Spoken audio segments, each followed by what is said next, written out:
நண்பு தமிழ் உறவுகளே அன்பு வணக்கம். நம்ம வந்து என்னுடைய பேர் பெனிஷ் தேவ். நான் கன்னியாகுமரி மாவட்டம் பாலப்பள்ளம் பேரூராட்சி. இதில் என்னென்னா, போன விடுமுறையில் நம்ம எஸ்எஸ்பியில் பயணிக்கிறோம். மேற்கு வங்கத்தில் இருக்கும்.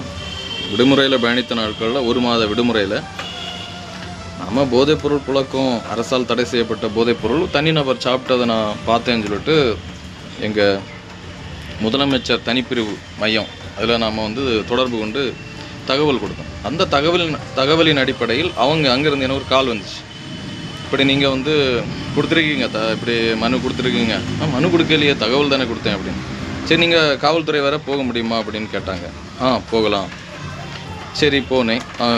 கருங்கல் காவல் நிலையத்திலேருந்தும் நம்மளை கூப்பிட்டாங்க.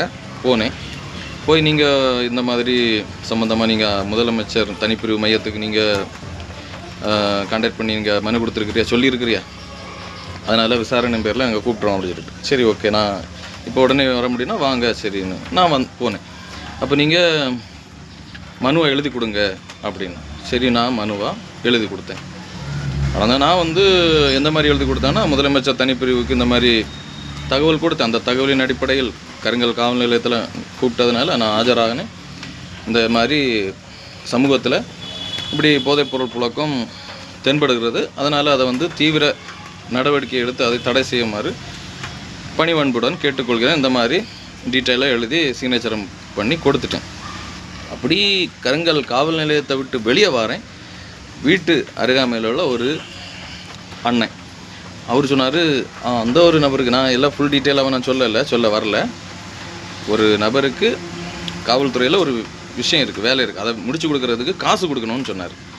இப்போ நான் எதுக்கண்ணா காசு கொடுக்குறியா, அது லஞ்சம் ஆகிட்டு, அப்படி லஞ்சத்தை நீங்களை விதைக்கலாமா, அது தவறு இல்லையா, நீங்கள் ஒரு சர்ச்சு பொறுப்பில் இருக்கிறியா, அப்போ அதை செய்யக்கூடாது இல்லைண்ணா.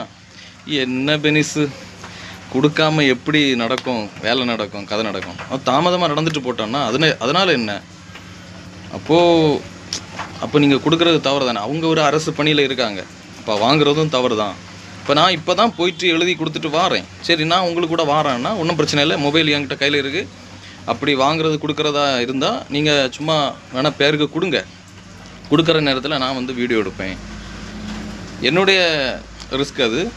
ஸ்டேஷனுக்குள்ளே நான் எடுக்க முடிஞ்சால் எடுக்கிறேன்னு சொன்னேன். அது வேண்டாம், பிரச்சனை ஆயிரும், அது ஆயிரும், இதாயிரும்னு சொன்னாங்க. நான் திரும்பவும் போயிட்டு வரும்போது, அண்ணா வாரேன், வரதுக்கு நான் ரெடின்னு சொன்னேன். இல்லை வேண்டான்னு. அண்ணா கொடுக்காதுங்கன்னு திரும்ப சொன்னேன்.